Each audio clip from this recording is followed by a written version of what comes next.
David Abreu, señores, con nosotros, Medicina Deportiva, por todo lo alto. Tenemos el honor y el privilegio de recibir al doctor de, como bien se decía, equipo bicampeón, los Tigres del Licey. Para nosotros es un honor poder conversar largo y tendido de estos temas tan interesantes que es la cirugía tomillón. ¿Por qué tantas lesiones en jugadores? Pues bueno, tenemos aquí a la persona que tiene la debida pericia de decirnos exactamente cuáles son esas lesiones y qué necesitamos hacer. Bienvenido a la Liga Radio, doctor.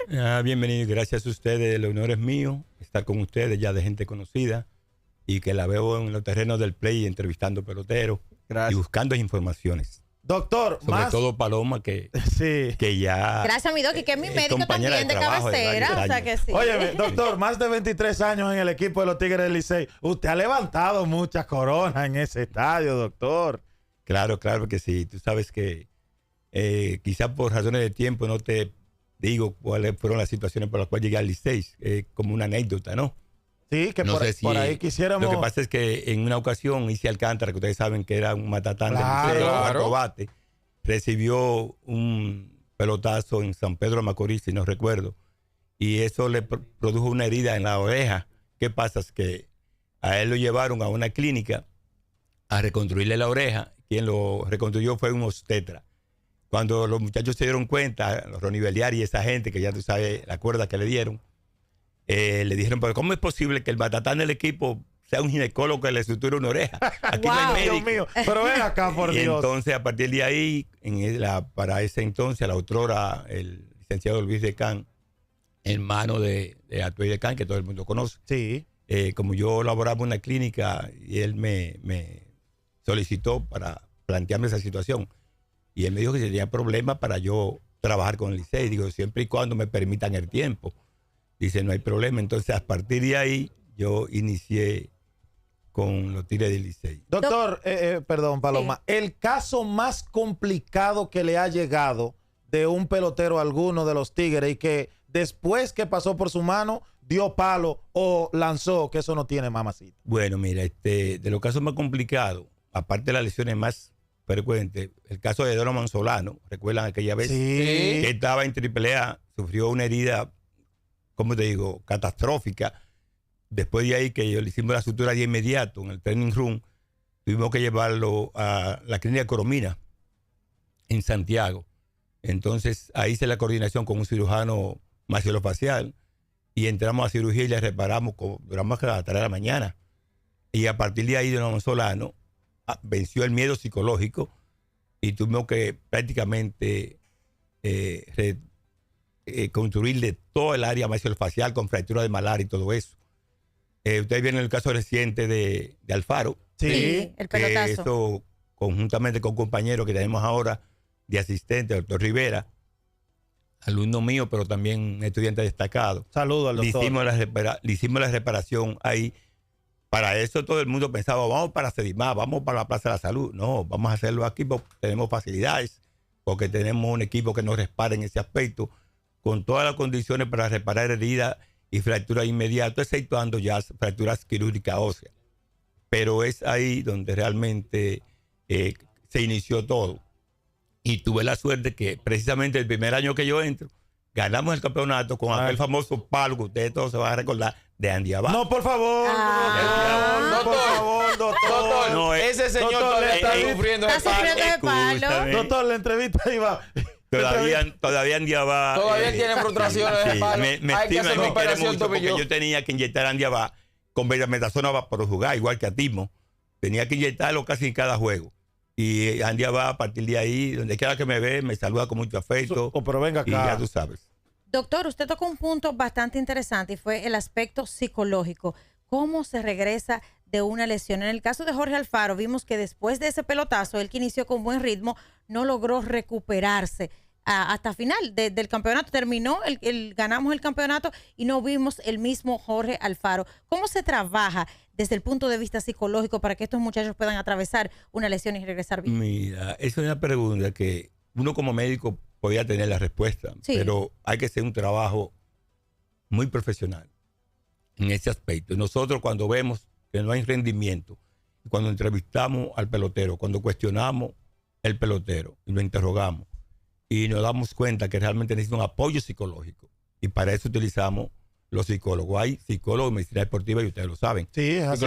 Y uno conozco. tiene que dar la información, el rendimiento de ese pelotero y cuestionarlo de manera sincera porque hay confianza. Cuando uno tiene tantos años en un equipo, hay confianza y además que uno prácticamente se familiariza con los peloteros. O sea, yo puedo decir francamente que ellos hacen chanza conmigo, me relajan, me dicen de todo y yo con ellos también. De manera que yo soy en cierta medida como su padre, su hermano y de esa misma manera tengo la facilidad de poder remitirlo a un psicólogo en el área de medicina deportiva cuando vemos que hay problemas. Otros se adaptan fácilmente, pero es como dice Paloma, es difícil a veces después de una lesión. Y ustedes lo han visto, sobre todo en basquetbol, que es un área y un deporte de mayor movilidad, que las lesiones son mucho, a veces más graves, donde hay lesiones del ligamento cruzado anterior en la rodilla, que son propias de los futbolistas y de los baloncelistas, aunque en béisbol también se ve. O sea, es algo un poquito complicado y complejo. El desgarro de menisco, doctor, que lo vemos que es bastante común ahora. Miguel Andújar, que está con los Atléticos de Oakland, que empezó muy bien en los campos de entrenamiento, sin embargo, tuvo que cesar para ser sometido a una cirugía por desgarro del menisco. Vamos a platanar eso para que los oyentes y la gente entienda de qué se trata y por qué esta lesión es tan frecuente. Sí, la mayoría de las lesiones son por fatiga. Yo diría que un 80%. En el caso de los meniscos hay una lesión frecuente en los jugadores, que muchas veces pasa desapercibida, en la mayoría de las veces. Entonces, cuando el jugador siente dolor, molestia, y a veces crepitación dentro, algo que le corre dentro, pero a veces pueden hacer su trabajo normal, uno sospecha, y entonces a través de un estudio de resonancia magnética, sobre todo, que es lo ideal para tejido blando, se hace el diagnóstico y hay criterios quirúrgicos para operar menisco. En el caso de Andújar, probablemente hubo criterio quirúrgico para operar menisco y entonces nosotros lo referimos a cirugía y hacemos la cirugía artroscópica para o reparar o retirar el menisco. Ahora no se está retirando menisco casi, se está reparando porque si tú quitas el menisco, viene una lesión que se llama artrosis de rodilla. Primero viene lo que se llama condromalacia, que es una lesión como cuando usted va a una avenida, sí, hay un hoyo.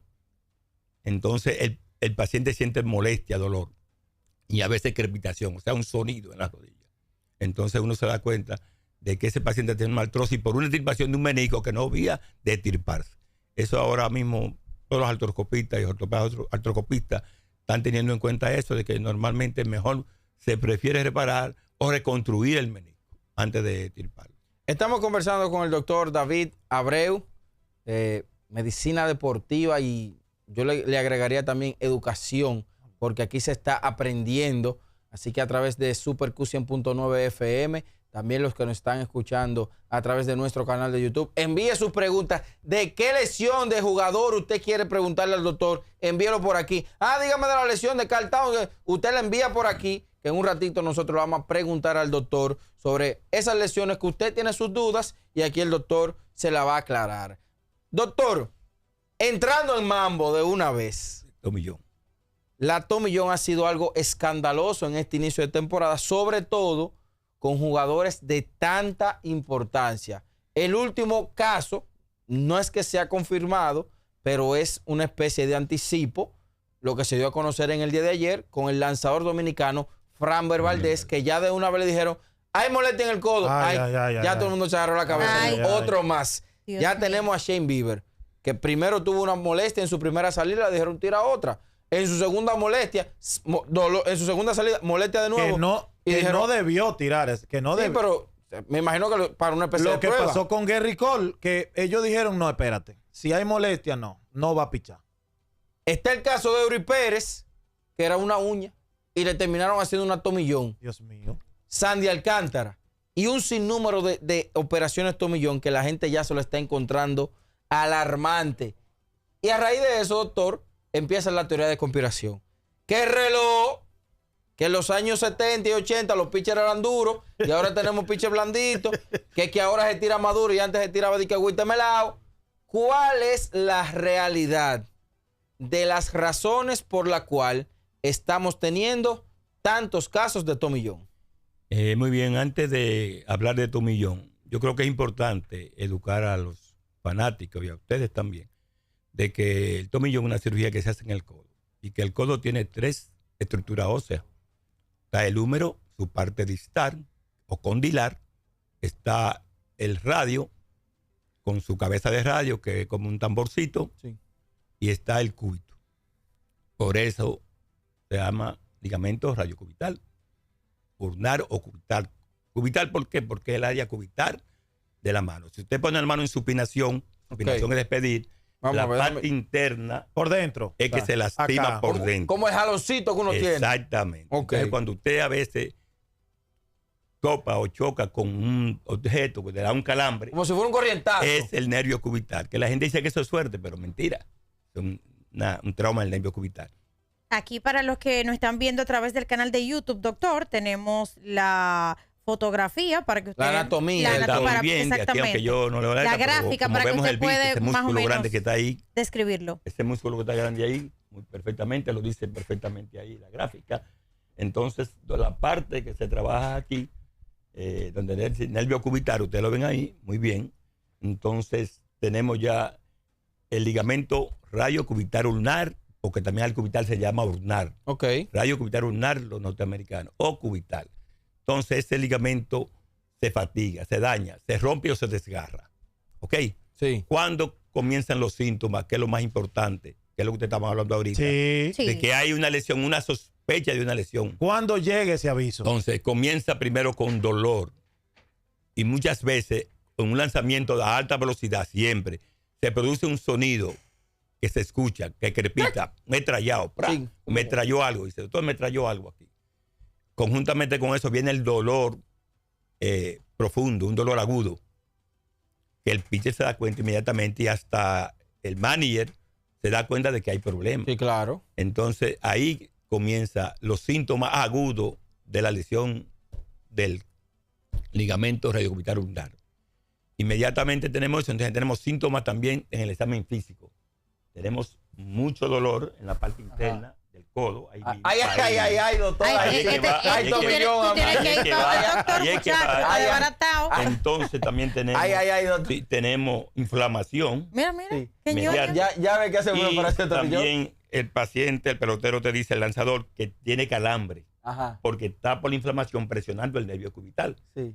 Este nervio cubital va por la cavidad. Lo voy a mencionar como médico, pero no me interesa que los fanáticos ustedes, por el canal epitrócleo o lecraniano. Ok. Epitrócleo por el hombro y el lecraniano por el cúbito. Ok. Sí. Uno por adelante y uno por atrás. Exactamente. Entonces, a veces nosotros hacemos una pequeña maniobra. Ese está en desbaratado, esta doctor. posición Ese no suave, aguanta nada. Suave. Ay, y ay, se ay. abre el codo. Ey, Ah, tú hay estás como un lesionado, bostezo. ¿verdad? Ya. Hay un bostezo y eso es una inestabilidad del codo. Ya he hecho el examen clínico, el examen físico, la historia del lanzador, de una crepitación y un sonido que se oye, entonces mandamos a hacer. En la radiografía nos da datos, pero no es importante. La resonancia magnética con medios de contraste, con gadolinium, nos dice perfectamente el grado de desgarro, si es total, parcial. ¿Qué pasa con la frecuencia? Ya está demostrado que el hombro por encima de 90 grados, ahí es que vienen todas las lesiones. Sí.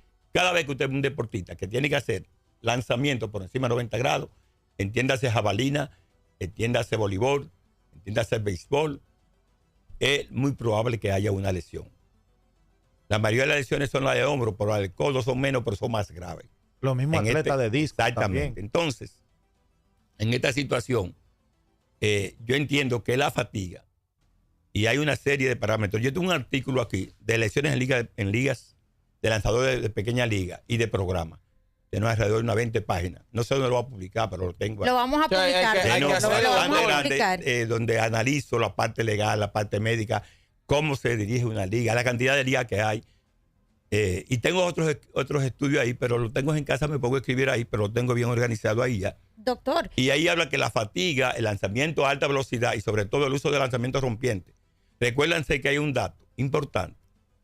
En los años 80 hacia abajo, muchas veces, el promedio estándar de lanzamiento de alta velocidad no pasaba de 95 millas. Yo quiero que ustedes sepan que un 60%, y revisen esos datos, o 64% de los lanzadores en promedio de grandes ligas están sobre las 95 millas. Hay que tirar más de 95 para Hay que subirte ya. tirar. Sí, y porque de- ahí está la Como exigencia. causa exacto, es la fatiga. Para corroborar con el dato del doctor, en los últimos 2 años, ha aumentado de 92.5 millas promedio a 94.5 millas promedio. Cuando usted aumenta 2 millas en años consecutivos, eso es extremadamente alto, eso es mucho, porque estamos hablando del promedio de la liga. Está combinando lo que tira muy duro y también lo que tira muy suave. O sea, que de promedio tengamos una bola rápida de 94.5 millas por hora es mucho a la velocidad. Continuando, en un estudio que se hizo en el Instituto Andrew, recuérdense que Frank Jost fue el primero. Eso es historia y casi todos los fanáticos lo saben, que se inició con la cirugía de tomillón. Edward Thomas John, que es su nombre real. Sí, y que se perdió la temporada de 1975 claro, y fue el primero en 76, regresar, exacto. Como decían, del inicio de la... Pero la tomillón, como decía muy bien el compañero aquí, hace mucho tiempo que se estaba haciendo. Pero esa experiencia no fue un invento. Mucha gente dice, no, que un invento. No, eso no es invento. La ciencia no inventa. Doctor. La ciencia plantea teoría, plantea hipótesis. Entonces ya Frank ya había hecho esa... la cirugía. Exacto, esa aclaración desde la guerra de Vietnam, porque él estuvo en la guerra de Vietnam. Y los guardias, ¿no? Los que tiraban la dinamita, sí. Ellos tenían molestia en el codo. Y él se preguntaba por qué tienen molestia en el codo estos militares. Y él se demostró que era una lesión del ligamento colateral medial. Y entonces tomó un objeto, porque ¿qué es lo que es la reconstrucción de tomillón? Es una reconstrucción que se hace en el codo con injerto autólogo. ¿Qué significa autólogo? Que es el del mismo paciente. O sea, que no es externo. Es del mismo paciente. Pero si tú revisas la literatura, te das cuenta que ya incluso tendones artificiales, sintéticos, y normalmente tendones cadavéricos, que se usa menos por los procesos de infecciones que se ven en muchos casos, hepatitis y de esas cosas. Pero se toma del tendón palmar superficial, que es este tendón aquí. Del mismo brazo que está lesionado, doctor. Del mismo brazo lesionado. O del otro lado contralateral. O sea, ipsilateral o contralateral. Y también del semimembranoso. Para terminar en esta sección, es importante que se sepa que aquí creo que nosotros hicimos un tomillón. El doctor Marcelo Puello y quien le habla, hicimos a Lebrón, a Willy Lebrón. ¿Recuerdan de Willy Lebrón? Willy Lebrón. Sí. Después de eso, él lanzó 2 años más. Bien. Willy Lebrón tuvo un desgarro total del ligamento. Y el doctor Marcelo Puello y yo le hicimos la cirugía. Gracias también y un saludo a Manny Alta, que nos dijo, mire, si este muchacho puede durar 2 años más, porque las condiciones económicas de él no están bien, pero vamos a ponerlo a avanzar 2 años más. Y si usted me garantiza que es un tomillón, aunque ustedes no tengan experiencia hecho, aunque lo han visto, nosotros hicimos el tomillón. Creo que aquí hay otros médicos, creo que Santiago Jacín, que ahora es director de SENASA, estuvo también en eso, y hay unos muchachos de Santiago, unos colegas. Que lo están realizando hecho, aquí sí, pero, en República Dominicana. Hay que ver los éxitos. Lamentablemente ese único de Lebrón, para mí fue exitoso, porque él duró 2 años más lanzando, incluso fue a Panamá, fue a otro sitio a lanzar. Doctor, sí. Y entonces, Milo, disculpa un momentito. Hay un caso muy importante que no podemos dejar de mencionar, que es el caso del fenómeno Shohei Ohtani, que hace ambas cosas en el mundo del béisbol y que sabemos que no va a poder lanzar hasta 2025. Hay como una nebulosa, que si fue tomillón, que si no fue tomillón. ¿Cómo regresa? O sea, ¿cuáles son las probabilidades de que un lanzador regrese bien luego de una cirugía de esta magnitud? Y bueno, cuando ya es necesario recurrir a este tipo de intervenciones. Mira, muchas veces lo que hay desgarros parciales, no es un desgarro total del ligamento colateral. Pero sigue siendo tomillón el procedimiento. El procedimiento sigue siendo tomillón, pero muchas veces en esos casos, pelotero o el equipo decide, o el médico, darle un stop, un descanso, y usar lo que se llama plasma rico en plaquetas, PRP. El plasma rico en plaquetas lo uso yo en muchísimos peloteros. Hay peloteros aquí que están lanzando en Grandes Ligas, que son élites de aquí, que yo le he puesto PRP, y jugadores que son PRP. No lo puedo decir por razones porque no tengo permiso. Médica, razones pero médicas. De manera personal, paciente, doctor. Ustedes, pero nada de decirlo aquí a través de la radio. Muchos de esos jugadores han pasado por el PRP y han dado buenos resultados. En el caso de Ohtani, me imagino que fue un desgarro parcial y aparentemente hicieron o alguna reconstrucción moderada, o sea, no el tomillón como se hace, o implementaron PRP más reposo. Sí, pero la cirugía está abierta del lado donde ellos pueden abrir de nuevo, revisar y reparar. aunque ellos lo nieguen, pero lo más probable es que en este caso, lo que yo considero que debió hacerse, la reconstrucción completa del tomillón. Y no la parcial. Y no la parcial. Pasa a ser una cirugía de tomillón. Para hacer una cirugía de tomillón. Ahí usted sabe que hay lanzadores que han tenido 2 cirugías de tomillón. 3. Es importante para fines de conocimiento de ustedes. Y esta era la segunda, escúcheme, doctor, que esta es ya Ohtani fue operado de tomillón. Sí, él tiene una tomillón. Era la segunda vez. Hay 2 o 3 lanzadores que han sido operados. Ya para que ustedes, para finalizar esto, o sea, es importante que ustedes sepan que el hecho de que Frank Yo encontrara un paciente como Tommy John es el hecho de que esta cirugía haya pasado a la historia. Sí. ¿Usted sabe por qué? Y eso es importante, quizás lo más importante que yo voy a decir ahora es, porque si él no encuentra un paciente como Tommy John, la cirugía no había sido un éxito. Si fracasaba esa cirugía, recuerden que le dijo, tú tienes 1% de posibilidades de 100. Si tú no te operas, no tienes ninguna. Él tuvo una lesión de complicación parcial de cubital. Cuando él operó por primera vez Tommy John, tuvo una lesión de los dedos. El cubital es el que mueve y siente esos 2 dedos, como te dije. Y él quedó aquí, así. No podía lanzar. Entonces se dio cuenta que estaba comprimiendo el nervio cubital. Wow. Entonces él volvió otra vez y se sometió de nuevo. Fue insistente. Fue insistente tanto Frank Yo como Tommy John. Sí. Y volvió y lo operó. ¿Qué encontró? Que había suturado, es la primera vez que lo hacía, había suturado tan fuertemente que atrapó el nervio y de ahora en adelante una de las técnicas que se hace es atrapar el nervio. Tiene que separar el nervio Wow. del canal. Eso lo hacemos nosotros en los niños con fractura supracondílea. Sí. El codo, lo separamos. Y Entonces, entonces a por raíz de eso ahí fue vino exitoso Tommy John. la Si experiencia. Tommy John dice que no estuviéramos aquí sentados hablando de Tommy John. Doctor, la audiencia quiere hablar con el doctor. Están mandando sus preguntas, están uniéndose al panel, Juan Fran, y me gustaría que tú compartieras con el doctor esas preguntas que los fanáticos quieren saber de lesiones de pacientes cercanos que han tenido. Por ejemplo, ya Ángela Cleto le habían respondido su pregunta sobre el efecto de los picheos en tan poco tiempo. Ramón David pregunta, doctor, ¿usted cree que estas lesiones Tommy John puede ser por la falta de trabajo en temporada muerta? No necesariamente. El mayor porcentaje y la cosa principal es la fatiga.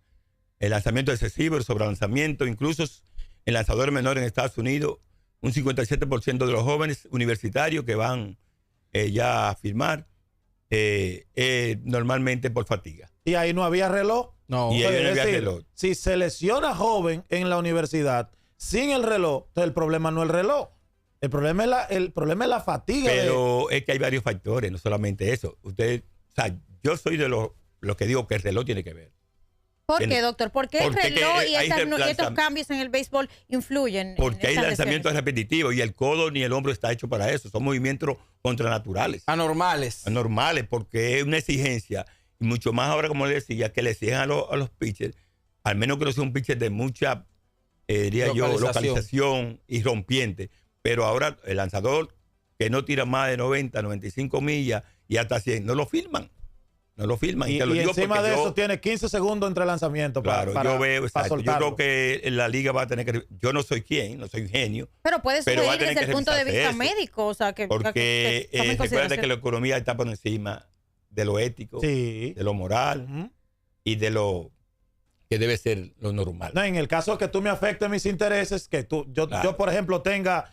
Que no pueda tener lanzando a Justin Verlander, que dicho sea de paso regresa, que no pueda tener a Ohtani. Yo como los Dodgers, que tengo un ingreso extremadamente alto cada vez que Ohtani va a lanzar, entonces por una lesión de tomillón no lo puedo tener. ¿A qué usted cree que se debe a que bajó el reloj y se controló el lanzamiento? De 20 a 18 lo bajaron de un año a otro. ¿A qué usted cree que se debe? Ellos quieren que le pregunte. Según lo que presenta que el juego fuese más compacto. Pero ¿para qué? Para comprar de informal play. ¿Qué es lo que significa informal play? Más demanda económica. Claro. Sí, claro. Pero ven acá, eso lo decía. Sin pensar en el bienestar del jugador. Yo voy a hacer una pregunta de las mías, porque esta entrevista ustedes saben que yo tengo que ponerle mi sazoncito. Paloma, no, yo protejo al doctor, que es mi doctor de cabecera. El doctor no es del Licey, porque tengo que cuidar mi equipo, espérense. Cuidado con el tema de reconstrucción. En su historia y su experiencia en medicina deportiva, ¿Cuál jugador es más ñoño cuando le van a poner una inyección? ¿Cuál se queja más? Igualito a Juan Fran, así. Yo sí, yo le tengo Porque tú miedo a eres los ñoño, médicos. pero ñoño de verdad, ¿eh? Declarado. ¿Qué que lo caso le ha grande. tocado de un ñoño, pero de verdad? Mira, yo conozco uno que en los 23 años, él tuvo como 10 o 15 años conmigo, nunca se dejó inyectar. ¿Quién? Nunca. Y nunca. Y es famoso. Lo voy a decir porque creo que tengo la confianza, que es Carlos Pérez. Ok. Carlos Carlos Pérez nadie le ponía la mano. No, Nada y más eso, yo a veces me dijo, tiene no, moreno si es tan grande. necesario, yo me dejo, él va a mi consultorio a veces. Si es necesario, yo hago lo que usted me diga, pero yo nunca se inyectó. Nunca se inyectó. Yo le tengo miedo a la jeringuilla. Es un pelotero miedoso. Yo le tengo miedo a la No, jeringuilla. pero puede pasar, a los hombres les sucede. Y en ese mismo orden, Fran, excusa. doctor, Yo le tengo miedo a la jeringuilla. hablando, chicos, de inyecciones, medicamentos, un tema que ha sido de mucho debate aquí en la Liga Radio en la República Dominicana, es que algunos jugadores, por desconocimiento, si se puede decir así, han entrado en falta el tema de los esteroides, de una crema, de una pastilla. Usted que es doctor de un equipo, ¿existe esa comunicación? ¿El jugador puede contactar al médico, decirle, mira, me duele la cabeza, tengo gripe, puedo utilizar este medicamento? ¿Existe ya un listado de medicamentos que están prohibidos y otros permitidos? ¿Qué nos puede decir con relación a eso? Que yo sé que le interesa mucho a los oyentes y a los fanáticos sobre todo. Qué buena pregunta, Paloma. No, Paloma, qué buena pregunta. El librito, tú eres. el librito. Abrió el libro el doctor. Ustedes Sí, no me merecen. porque eso se ve en cada momento y usted sabe las situaciones que se dan, tanto en el aspecto legal como en el aspecto económico. Nosotros, por ejemplo, yo que dirijo la parte médica del equipo Licey, tenemos varios entrenadores, sobre todo un training profesional que está certificado por la Major League Baseball. A través de él, que analizamos todos los problemas que tenga el pelotero. El pelotero va sobre una lesión, primero va al trainer, el trainer me lo comunica y si va a usar un medicamento, no importa cuál sea, tiene toda la facilidad, la comunicación para coordinar con el trainer y luego el trainer comunicarse conmigo. O sea que los peloteros, excúsame que no quiera quizá defenderlo, pero yo creo que no debe haber excusa para que ellos utilicen un medicamento que no conozcan, porque para eso tienen, además tienen la comunicación con los trainers de grandes ligas. Ok. Cada vez que usted sabe un medicamento, tiene que consultarlo. Hace su llamadita. Claro. Y no es la primera. O una foto por WhatsApp, un escaneo. A mí me han llamado a veces a medianoche y me han pasado fotos por WhatsApp, como dice muy bien Frank Wilke, ¿no? Sí. Tu papá es Frank Wilke. Mi tío. Tu tío. Mi tío, el tío Frank. Tremendo jugador de baloncesto. Gracias, gracias. Sí. Entonces, ellos tienen facilidad de comunicación. O sea, yo no entiendo por qué debe, por un error, no, y si hay algún medicamento que hay que usar, nosotros tenemos que comunicárselo primero a la Major League Baseball o a la organización que pertenecen para saber que usamos ese medicamento por cualquier razón de vida o muerte o de emergencia. Aquí tengo yo un listado de la FIFA, o sea, lo que es la FIFA, ahí están todos los medicamentos por secciones, por sustancias, que no deben usar. Ok, todos. o sea que ya eso está O sea, ahí eso está registrado. preestablecido y Y ese registrado. del No hay 23 tiene apenas meses. Y la FIFA, igual que muchas asociaciones de béisbol, equipos de grandes ligas, fútbol americano, fútbol soccer, baloncesto, todos deben conocer esto. Hay medicamentos que en unos es importante, que en unos jugadores se pueden utilizar, otros no. Por ejemplo, yo uso desametasona en ocasiones, uso PRP, sin embargo, el Comité Olímpico Internacional no acepta eso. Rafa Nadal tiene una condición en su espalda y se inyecta una sustancia. Pero tiene que ser con que permiso. si se le inyecta a otro, da positivo Sí, esteroide. porque ya Sí. tiene el permiso, doctor. Entonces, Hay claro. muchas preguntas en nuestro canal de YouTube que, de hecho, hay casos que nos están enviando que de índole personal que le han sucedido a familiares cercanos. Por ejemplo, el licenciado Ronnie Rafael Rosario dice, una lesión de traumatismos en el tendón de Aquiles que tiene un pariente mío que es jugador de béisbol. ¿Se puede curar con tratamiento? Depende de la lesión. Ustedes saben que una vez Juan Francisco tuvo un desgarro total y tuvo que operarse. Y yo he operado muchos casos de desgarro total del tendón de Aquiles. Ahí inciden 4 músculos. Y dependiendo de la clínica, eso es lo que tenga el paciente, porque uno lo examina, y de un estudio de resonancia o ecografía, que también se puede usar, dependiendo del grado de esa lesión, se puede dividir 1, 2 y 3. Ok. Entonces se puede a veces incluso con tratamiento conservador. Hay una persona de nosotros, del Club Jau, que sufrió esa lesión. Sí. Y yo lo traté conservadoramente. y a los 4 o 5 meses ya estaba integrado trabajando. Bueno, pero esa lesión dura hasta un año. Atención al licenciado Ronnie, usted puede llevarse del doctor, mándele eso al primo, este mismo corte, mándeselo a él para que él sepa. No, es que al final el doctor va a dar sus contactos. Sí, claro, para que la gente pueda ir. No, porque hay muchas preguntas ahí. Santiago Rodríguez, por ejemplo, y no la... Una consulta, consultando, ¿qué tal? Pero no una consulta, porque no seguimos. No, al final vamos a dar los contactos y ustedes visitan al doctor, claro. Yo salí del béisbol, Juan Fran, profesional, porque tuve un slap en el hombro. Por favor, dile al doctor que hable un poco de eso. Mira, el SLAT es una lesión del ligamento superior de la glenoide. ¿Qué es la glenoide? La glenoide es el área donde se mueve el hombro. ¿Ok? Sí. Cuando se mueve el hombro. Como el manguito rotador que nosotros le llamamos. El hombro es la articulación más inestable que hay. Entonces, el SLAT es una lesión de esa área que es un cartílago y cuando se rompe, se desgarra o se abre. Eso se llama lesión de SLAT. Eso da mucho dolor, sobre todo la elevación del hombro. Y dependiendo del grado, hay 1, 2, 3 y 4 lesión de SLAT. Entonces puede ser una quirúrgica o puede recuperarse o no. Eso es lo que es una lesión de SLAT. Lesión del ligamento superior de la glenoide. Doctor, en un caso que fue muy famoso, que de hecho él mismo estuvo hablando acerca de eso en una entrevista que vi recientemente, fue el caso de Bartolo Colón, que él explicaba que lo que él hizo con el tratamiento de las células madres fue prácticamente un experimento. Me gustaría saber si usted más o menos maneja cuál fue ese procedimiento y si luego de esa intervención en él, que fue exitosa, según tengo reportes, se han seguido haciendo este tipo de intervenciones quirúrgicas o de tratamiento. Sí. Mira, la célula madre es más que un procedimiento que se utiliza, células madre específicamente óseas y de tejido adiposo. Cuando hablamos de tejido adiposo, donde además de tejido adiposo en el abdomen, se toma muestras de tejido adiposo, se toma también muestra de médula ósea que puede ser en la cresta ilíaca o en la parte tibial. Eso es un proceso que se hace y se toma sangre del paciente. Esa mezcla se lleva a un procedimiento y eso es lo que se le pone al paciente en el área de dolor. O sea, no sé realmente si fue realmente así que se le hizo el procedimiento. Tengo entendido que uno de los médicos que participó ahí fue el doctor Curita, a quien yo tengo el honor de verlo en varios congresos aquí y cuestionarlo. Y él también estuvo envuelto en ese procedimiento que lo hacía en Miami.